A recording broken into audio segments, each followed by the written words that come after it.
Ito po, kausap ko parate nung speaker ako. Parati niya sinasabing nakatulong ako sa kanyang committee advocacy, but actually, marami kayong hindi alam na natulong niya sa akin, from moral support to speaking up, whether it's sa public or even sa harap ni dating Pangulong Duterte. No? So, but like anything, ang na-admire ko sa taong to, baka akala nyo kasi magkasundo yan, kasi parating yan nag-agree. Hindi po. Marami kaming pagkakataon sa 18th Congress, tapos sa 19th sa CA kami magkasama. So 18, magkasama kami sa House of Representatives. 19, magkasama kami sa CA. Ngayon ko lang naisip. 18, natanggal ako speaker. 19, siya naman natanggal sa CA.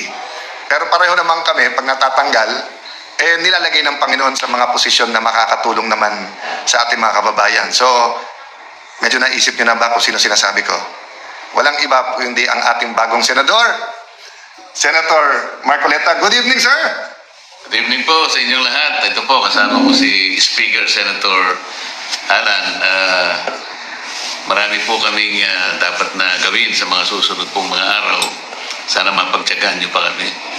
At pinag-uusapan natin, sabi mo, napaka-importante, presyo ng kuryente. No? Tama, oo. And it's not an empty plan kasi may step 1, 2, 3 ka na, no? Starting with the kung maaalis yung VAT sa kuryente, kuya. No? Tama, tama. Yung 12% VAT.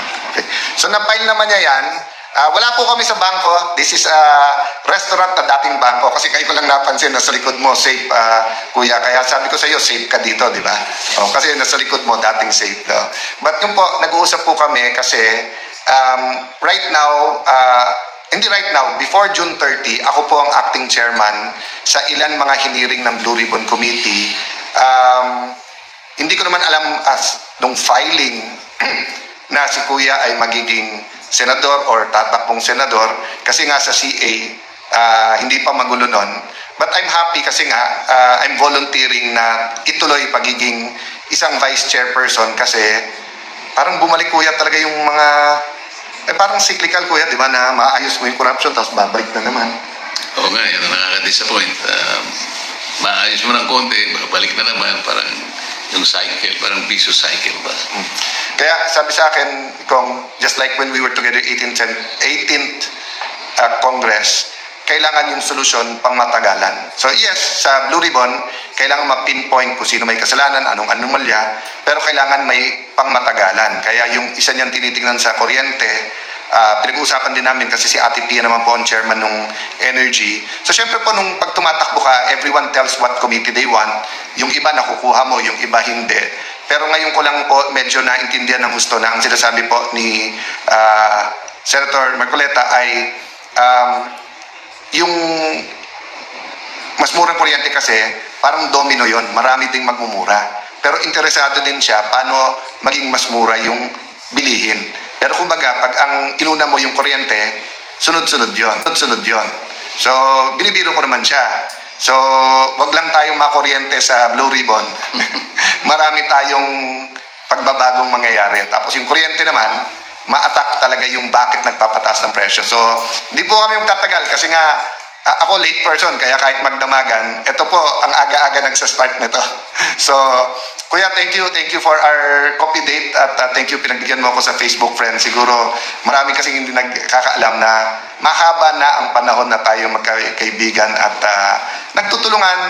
But i-repeat ko pwede kayong maging close kahit na hindi sa lahat ng issue, pareho kayo ng idea. Basta makinig kayo to each other. So, pag may nagsusumbong ako sa akin sa Speaker's Office na parang, iba ho kayo ng stand ni Kong Marcoleta.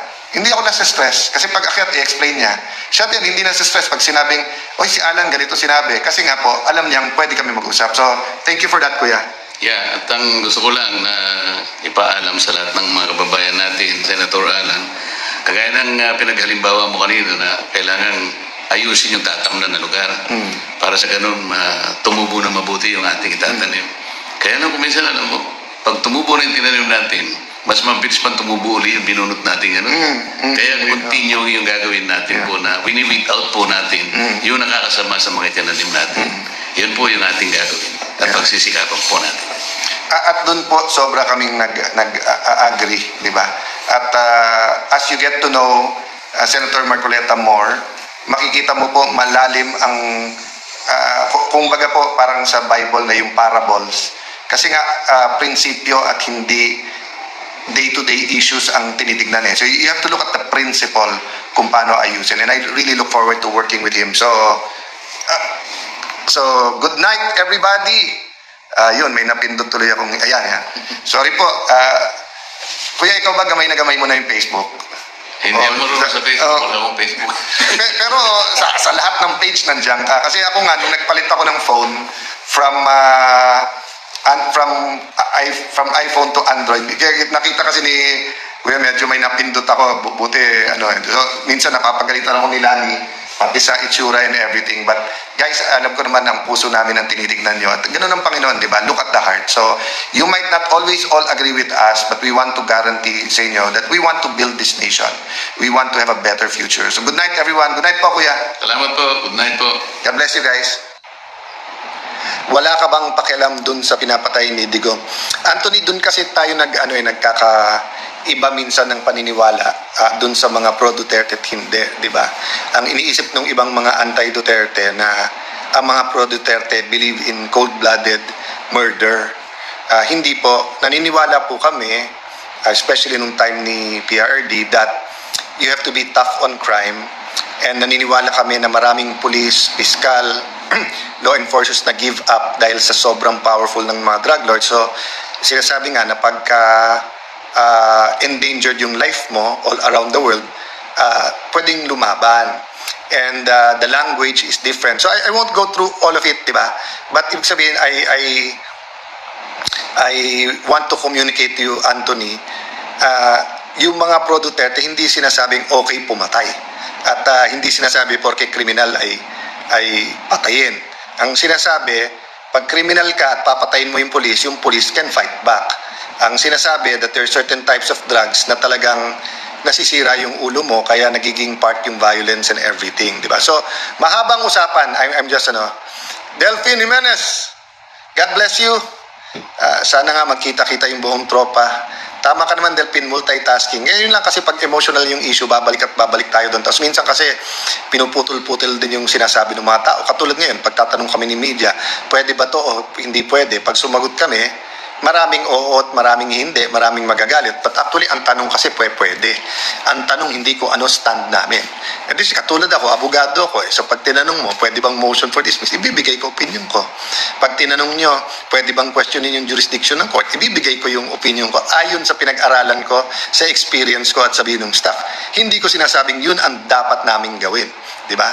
So anyway guys, it's been a good discussion but in the end, dapat matulog tayo mahimbing na maganda relationship sa Panginoon at maganda relationship sa pamilya. At alam niyo naman sa bahay, si Lani, pilit na inintay ako bago matulog. Nauna na siya mga an hour and a half ago. So nag-badminton kami pero mas late ako dumating, di ba? So Polly, thanks again for that reminder guys. So core values define our personality. So kahit anong galit natin sa iba, kahit anong lakas ng ating paniniwala sa pro and tingnan din natin yung ating heart, no? And walang mawawala to look in the mirror, walang mawawala to ask God, tama ba yung stand ko? Diba? Alam mo, I can speak as a husband. Sometimes, galit na inisip ko, mali talaga sila. Bakit ganon? But then when I go into prayer, I wanted to say deep into prayer, pero iba-iba kasi yung deepness ng prayer. No? And I'm not talking about yung parang 1 hour ka nagpre-pray. Basta yung talagang binitawan mo yung heart mo na, Lord, siya ba talaga mali? Makikita mo rin mali mo eh. Makikita mo rin na pwede din mag-cool down and everything. So, yun po ang problema. Yung politika can really get things done, but it can also divide all of us, di ba? So, kaya nga yung sinasabi ko sa resolution na to, yung physical well-being muna niya, di ba? Hindi tama yung sabihin dapat mamatay na. Tapos pag sinabing hindi tama, bakit yung mga tamang mamatay? Di ba? Panoorin niyo ulit lahat ng interviews ko before. I always say that every life is valuable, every life is sacred. Pero kung gagamitin mo yung life mo, pumatay sa iba, meron pong gagamitin mo sa crime at sa drugs para pumatay ng iba, ha? So kung gagamitin mo sa drugs pero hindi ka pumapatay ng iba, pasok ka sa rehab, di ba? So, anyway, hindi ako pa ulit-ulit na dyan. But thank you for the opportunity na, nagkakasama-sama tayo every night. No? Siguro prayer na lang for all of us, okay? So, Lord Father God, we just come before you. Teach us, Lord God, na to totally surrender to you. Hindi lang ngayon, but every day. Pagising po namin to surrender to you. All we are, all we have, to learn, to be led by the Lord Holy Spirit, how to seek your kingdom, how to seek your righteousness, how to know our King better, how to, paano mabuhay sa aming kapitbahay, sa aming kamag-anak, sa aming co-workers, paano hindi mandaya, paano po na ang Pilipinas is ma-build natin as a nation. So sa bawat isang may problema, isa sa amin ay solusyon, gamitin mo kami for that. We ask this in Jesus' name. Amen. And guys, ulit, yung mga kapatid natin from different religions, thank you for joining us. Pasensya na kung, so how do I say it? Pasintabi, hindi pasensya na kasi siyempre we're all believers in what we believe in, but nagpapasintabi tayo kasi sometimes yung topic o kaya yung prayer is not necessarily yung paniniwala din nyo. Pero yung loving God and loving others, I think nagkakaisa naman tayo dyan lahat. Mary Grace Guillama Nilas, Larry Tubalado, Darwin Field, ayan, Joy Toto Sanchez Baguio and Chris Conte, Leslie Mandag Rayo, and then Gino Glorian. So, good evening sa inyong lahat. God bless you. Pray for us po. May 2 weeks pa sa Senate and then marami pang mangyayari. Pero guys, tandaan nyo po, no, habang maraming issue na sa puso natin, marami tayong kababayan na talagang nagsasuffer. Diba? Whether they're in jail abroad, whether may kamag-anak na may sakit sa Pilipinas, whether utang-utang, whether ganyan, diba? So, natural po, pagka may nangyaring highly emotional, katulad nito, nakakulong yung dati nating Pangulo, talagang mas madaling mag-away-away, diba? Pastor Jerobel, good evening. Pastor, please, more prayers for everyone. Good evening sa inyong lahat. God bless you.